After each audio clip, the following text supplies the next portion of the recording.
If you're stuck choosing between Android and Windows Phone, you better know what the best of each has to offer.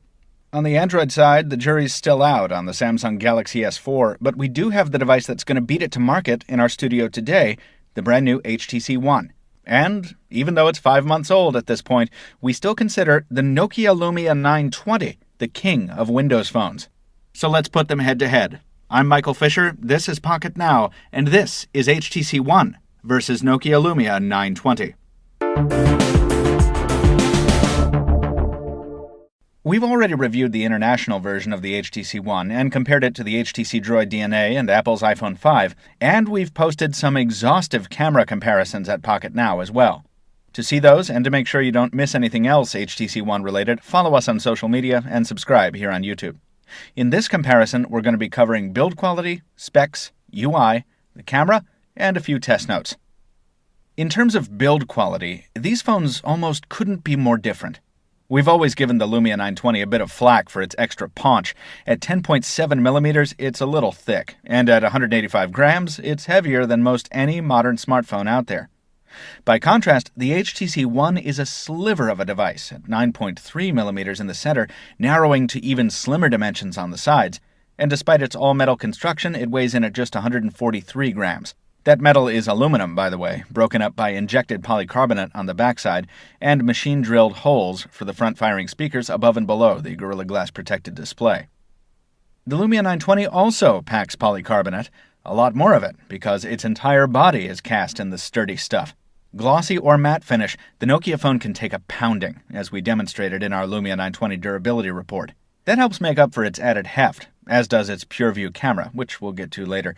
In terms of the design, Nokia employs many more curves in the Lumia than HTC does in the One, from the Nokia Smile to the rounded sides to the display's Gorilla Glass, which almost looks ready to spill over its edges. There's also the total lack of flare on the Lumia's backside, which is completely blank with the exception of the camera cutout. These phones are the product of two very different design approaches, but there's a lot to like in each. Whether you prefer the added convenience of a hardware camera key on the Lumia or the IR blaster on the One, there are nuances and touches that captivate in the build of both of these devices. That's true in the specs as well, and that's especially visible in terms of the display. There's no real contest here. The One is packing a powerhouse of a screen, shoehorning a 1080p SLCD3 display into a 4.7-inch footprint, resulting in a ridiculous 468 pixels per inch. That's astounding pixel density for a smartphone screen. Many would call it overkill, and indeed you do have to squint to even try to make out pixels. By comparison, the 4.5-inch IPS LCD on the Lumia 920 is only 1280 by 768, producing a pixel density of only 332 ppi. Yes, those are huge quotation marks we're putting around these onlys.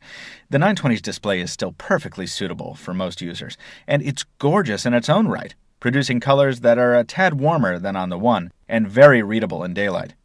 Where the Lumia suffers by comparison is in side visibility, and of course the difference in resolution is highlighted by Windows Phone's larger rendering of text and icons. You'll have to get your own eyes on each of these screens to decide for yourself which you prefer. The One's display is amazing, one of the best we've ever seen, but the Lumia's is still nothing to sneeze at. Under the hood, there are significant differences in CPU and memory. A dual-core Snapdragon S4 at 1.5 GHz on the Lumia, and a quad-core Snapdragon 600 at 1.7 GHz on the One. There's also 1 GB of RAM on the Lumia to the 2 GB of RAM on the One, and for storage, both of our units here pack 32 GB. But the One is also available in a 64 GB variant. The Lumia is not.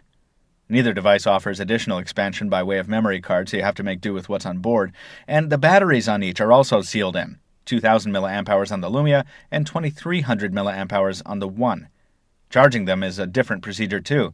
Both devices include micro USB ports, but the Lumia offers Qi-based wireless charging as well. The HTC One does not.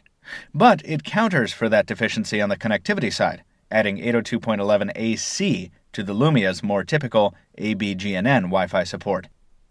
We've been through the differences between Android Jelly Bean and Windows Phone 8 quite enough at this point, but the salient comparison here is between Sense 5 and Windows Phone. It's pretty easy to draw comparisons between HTC's Blink feed and Windows Phone's modern UI concept, and to be sure, they include similar elements in terms of square blocks containing images and text. But that's really as far as the comparison goes. Microsoft's modern UI is minimalism taken to the extreme, and it pervades the OS. Blink feed, with its image-centric approach and erratic tile sizes, is much more akin to Flipboard, and it's confined to a small section of the phone. You can choose not to use Blink feed by sticking to the more conventional Android experience most of the time, and while HTC has really changed the flavor of Jelly Bean in some significant ways, the comparison ultimately comes right back down to Windows Phone versus Android, a Spartan stock experience or a busier customizable one. The question of which you prefer remains philosophical. Other considerations, like fluidity, aren't as big a deal anymore because the HTC One has the power to keep the experience lag-free, while the Lumia features an OS famously optimized for smoothness. App launch and resume times tend to be a little quicker on the HTC One, so if you're a real speed demon, you'll want to think about that. Also, Android offers some old favorites like text wrapping in the stock browser. And of course, if you don't like that, you can download a new browser very easily. But once again, we've fallen into the platform question, the question you should have answered before choosing devices.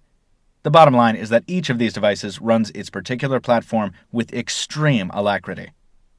As mentioned before, we put these cameras head-to-head in a previous feature at Pocket Now, which contained many side-by-side examples and which we encourage you to check out. Since then, though, the HTC One has received a notable update to its camera software, so we decided to briefly put it to the test against the 920 once more. Results were similar in our brief rematch, with both cameras delivering very good performance in standard lighting conditions. With default settings, the One delivered much warmer tones than the Lumia 920 overall, and HTC's aggressive exposure adjustment remains in evidence when tapping to focus in the viewfinder. Both units had trouble with brightly lit subjects in darker surroundings, but each also excelled in more balanced low-light situations. The Lumia still produces more authentic shots on the whole, but either of these smartphone cameras certainly does well enough overall for day-to-day social media photos, and even the occasional high-profile landscape or portrait. The front-facing camera is another story. Nokia's front-facing camera resolution might not lag too far behind the One's 2-megapixel shooter, but its much narrower field of view and the dusty lens problem reported by many Lumia owners on forums across the internet make the 920's FFC a real dud compared to the One's. Those holes above and below the HTC One's display aren't just for show. Boom Sound might be a somewhat tacky brand name, but it's accurate. In terms of media playback, the One's sound quality absolutely destroys the Lumia 920's. Let's be clear, the 920's speaker isn't bad, necessarily. It's a tad on the quiet side, but it's about average for a smartphone. HTC's boom sound blows it away because it's so far above average it's incredible. Bass is deep, the sound is rich, and it's loud. After a few minutes of this, you wonder how you ever managed to listen to your media on another device. The One's audio superiority doesn't stop at playback. Phone calls are also much better than on the Lumia, on both sides. Our One provided fuller, less tinny sound in the earpiece, with fewer compression artifacts. In a quiet room, callers said we also sounded much better and clearer on the One than on the Lumia. Some of that might be due to the network differences between AT&T and Sprint, but based on our own and other reviews, we have to give most of the credit to the One here. HTC's Sense voice is much more than just a brand name. We have more observations on the Sprint version of the HTC One, including battery endurance and benchmarks and more detailed notes, in our full review at Pocket Now. The One certainly has a lot going for it, but it hasn't left its Windows Phone competitor too far behind in terms of sheer performance. Both of these devices run smoothly and deliver a bevy of features in a robust, beautifully designed casing. You'll be a winner either way you go here. The only question is whether you prefer Microsoft or Google as your mobile platform provider of choice. Plenty more coming on the HTC One and other devices, so stay tuned to Pocket Now. In the meantime, throw us a like if you like the video, drop us a comment if you have something to say, and thank you for watching. We'll see you next time.